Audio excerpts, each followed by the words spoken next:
Going places.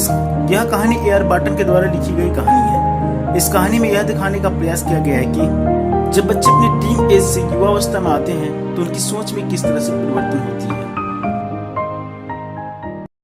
इस कहानी में दो लड़कियां हैं, एक का नाम है जानसी और एक का नाम है सोफी। दोनों ही अपना स्कूलिंग को खत्म करने वाले हैं और जैसे इन लोगों का स्कूल खत्म होगा इन दोनों को बिस्किट का फैक्ट्री में काम करना है, क्योंकि इनके फादर्स ऑलरेडी बिस्किट का फैक्ट्री में इनके लिए बात कर चुके होते हैं। लेकिन सोफी को ये चीज पसंद नहीं कि वो बिस्किट का फैक्ट्री में काम करे, इसे ख्वाबों की जिंदगी ज्यादा अच्छी लगती है। लेकिन जानसी एक समझदार लड़की है, वो जानती है कि उसका हकीकत क्या है और उसको अपना वास्तविक जिंदगी किस तरह से जीना है। एक बार ये दोनों जब स्कूल से अपना घर वापस लौट रहे थे तब सोफी जानसी से कहती है, जब मेरे स्कूल खत्म हो जाएगा तब मैं एक बुटीक खोलूंगी। जानसी उसको समझाती है इसमें काफी पैसे लगते हैं, लेकिन सोफी कहती है मैं इतना पैसा का व्यवस्था कर लूंगी। तब जानसी उससे कहती है कि इतने सारे पैसे का व्यवस्था करने में काफी समय लगता है, तो क्या हुआ, मैं किसी कंपनी का मैनेजर बन जाती हूँ, इसमें मैं इतना पैसा कमा लूंगी कि मैं एक बुटीक खोल सकती हूँ। पर तुम्हें मैनेजर बनाएगा कौन? हमने तो इतना पढ़ाई नहीं किया है कि कोई हमें मैनेजर बना दे, हम तो बस अभी स्कूल से ही निकलने वाले हैं। तो फिर मैं ऐसा करती हूँ कि मैं मैरी क्वाइंट की तरह बन जाती हूँ, एक फैशन डिजाइनर, एकदम नेचुरल मैरी क्वाइंट की तरह। उसके बाद जो मुझे पैसा मिलेगा उस पैसे से इस सिटी का सबसे बड़ा बुटीक शॉप खोलूंगी मैं, इतना शानदार कि ऐसा शॉप इस सिटी में हो ही नहीं। जानसी सब सारी बातें सुनकर काफी दुखी हो जाती है। वो चाहती है उसका दोस्त ऐसा बात ना करे, वो अपने रियलिटी को पहचाने कि हम लोग किस तरह से अपनी जिंदगी को जी रहे हैं। और जानसी इसको फिर से समझाती है, सौफ देखो हमारे स्कूल के अब कुछ ही दिन बचे हुए हैं और मैं चाहती हूँ कि अब तुम समझदार बन जाओ। तुम्हारे पापा इस चीज के लिए कभी अनुमति देंगे ही नहीं। लेकिन सोफी इसे तो बस ख्वाबों में ही रहना है। वो कहती है फिर, अरे जानसी तुम एक्ट्रेस के बारे में क्या सोचती हो? मैं ऐसा करती हूँ कि एक एक्ट्रेस ही बन जाती हूँ और इसमें तो बस पैसे ही पैसे हैं और मुझे काम भी उतना नहीं करना पड़ेगा, मैं साथ साथ में बुटीक भी चला सकती हूँ। हाँ, या तो एक्ट्रेस या फिर फैशन डिजाइनर, लेकिन बिस्किट फैक्ट्री में मैं काम नहीं करूंगी। इतना छोटा सा काम मैं नहीं करने वाली। बस इतने में सोफी अपने घर तक पहुंच जाती है और बारिश पड़ना भी शुरू हो जाता है और सोफी अपना घर चली जाती है। सोफी अपने पापा से कहती है, पापा जब मेरे पास पैसे आएगा ना तब मैं इस शहर में सबसे बड़ी एक बुटीक शॉप खोलूंगी। तब उसके पापा कहते हैं, अगर तुम्हारे पास कभी पैसा आ भी गया तो कम से कम तुम हमारे लिए एक अच्छा सा घर बना देना ताकि हम लोग अच्छे से रह सकें।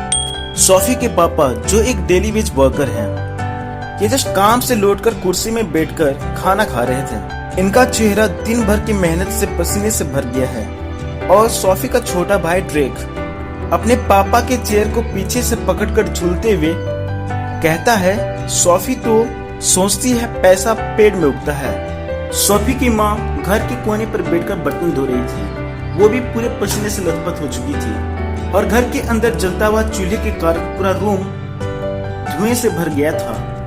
इन सब सारी चीजों के बीच सोफी को सफोकेशन होने लगती है और वो अपने बड़े भाई जोफ के कमरे में चली जाती है। जोफ अपनी स्कूलिंग को खत्म करके एक गैरेज में मोटर मैकेनिक के काम को सीख रहा है। जोफ में सबसे बड़ी बात ये थी कि बहुत ही शांत किस्म का लड़का था, ये बोलता बहुत ही कम था। इसके मुंह से बातें निकलवाना और जमीन खोदकर सोने चांदी निकलवाना दोनों ही बराबर थी। जोफ अपने आप में हमेशा खोया रहता था। ये चीज सोफी को अच्छा नहीं लगती थी।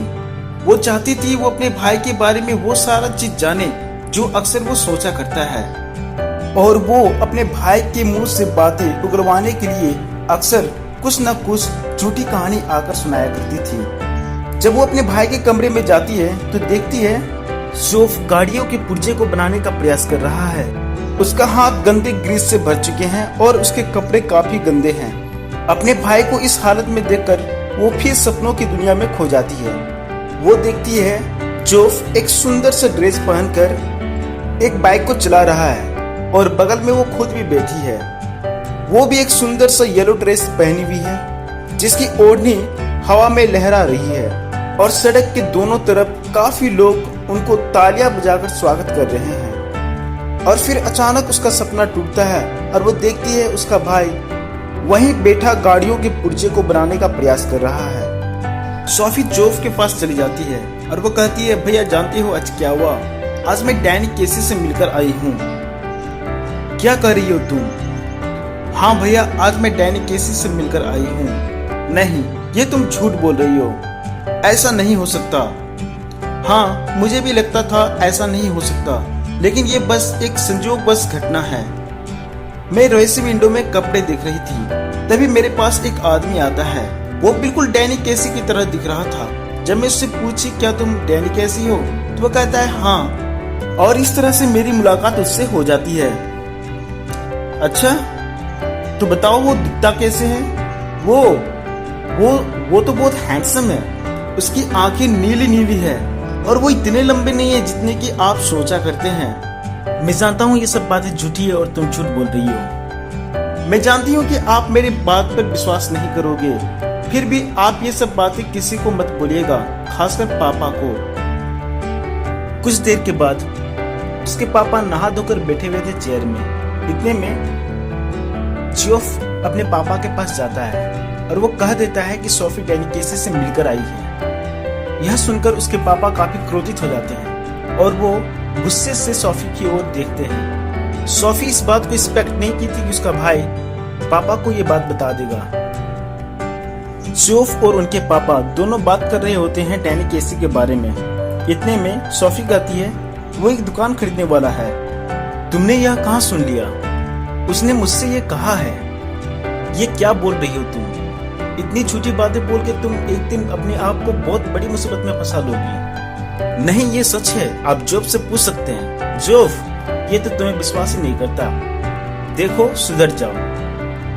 अब कुछ देर के बाद जोफ अपने कमरे में चला जाता है और सोफी भी पीछे पीछे उसके कमरे में चली जाती है। देखो जोफ, तुम प्रॉमिस करो कि अब ये बात तुम किसी को नहीं बताओगे। देखो सोफी, मैं जानता हूँ ये तुम्हारी एक झूठी कहानी है। नहीं, ये सच है। चलो मान लेती है सच है, तो तुम इतने बड़े स्टार प्लेयर से मिलकर आई हो तो ऑटोग्राफ तो ली होगी ना? हमारा मिलना एक संयोग था, क्योंकि जब मैं उससे मिली और जब मैं उससे ऑटोग्राफ मांगी तब उस वक्त ना तो उनके पास पेन था और ना ही मेरे पास कोई कागज, तो मैं उसका ऑटोग्राफ नहीं ले सकी। लेकिन वो मुझे वादा किया है कि वो नेक्स्ट सैटरडे को मुझसे मिलेगा और वो मुझे अपना ऑटोग्राफ देगा। शनिवार का दिन सोफी अपने पूरे परिवार के साथ यूनाइटेड के फुटबॉल मैच को देखने के लिए जाती है। इस मैच में अपनी टीम से दूसरा गोल डैनी केसी करता है और यूनाइटेड की टीम मैच को जीत जाती है। सोफी के पापा काफी खुश हो जाते हैं और जीत का जश्न बनाने के लिए वो पब चले जाते हैं। सोफी और जानसी दोनों एक साथ आ रहे होते हैं। जानसी सोफी से पूछती है, सोफी, क्या तुम डैनी केसी से मिली हो? तुमको ये बात किसने बताया? तुम्हारे भाई ने मेरे भाई को बोला था कि तुम डैनी केसी से मिली हो। क्या ये सच है? उफ जोफ, तुमने ये किसको किसको बता दिया है? सोफी ये कभी नहीं चाहती थी कि जानसी भी इस बात को जाने कि वो डैनी केसी से मिली है, क्योंकि जानसी किसी बात को छुपा कर नहीं रखती थी। वो ऐसी बातें सबको सुना देती थी। फिर सोफी कहती है कि देखो, ये एक संयोगवश घटना थी। मैं रॉयसी विंडो गई थी और वहाँ कपड़े दिख रही थी, तभी मेरे सामने एक आदमी आता है। वो डैनी केसी की तरह लग रहा था, तो मैं उससे पूछती हूँ, क्या तुम डैनी केसी हो? तो वो कहता है, हाँ मैं डैनी केसी हूँ, और इस तरह से हमारी मुलाकात हो जाती है। ये बस एक संयोगवश घटना थी और कुछ नहीं। काश मैं भी तुम्हारे साथ रहती, शायद मैं भी उससे मिल लेती। देखो जानसी, ये बात और तुम किसी को मत बताना, क्योंकि ये बात अगर पापा को पता चल जाए तो पापा मुझे जान से मार डालेंगे।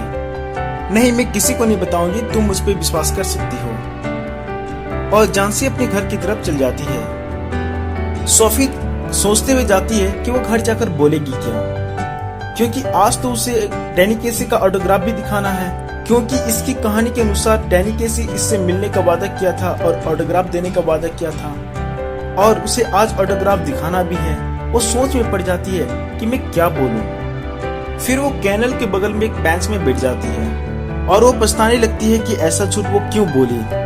अब तो और भी उनके घर वाले उस पर विश्वास नहीं करेंगे। वो सोच में पड़ जाती है। फिर अचानक कल्पना करने लगती है कि वो रोसी विंडो गई है और कपड़े देख रही है। तभी उसके सामने एक व्यक्ति आता है। वो डैनी केसी के जैसा दिखता है। वो उससे पूछती है, क्या तुम डैनी केसी हो? वो कहता है, हाँ मैं डैनी केसी हूँ। फिर वो उससे ऑटोग्राफ मांगती है, लेकिन उसके पास ना तो पेन होता है और ना ही इसके पास कोई कागज।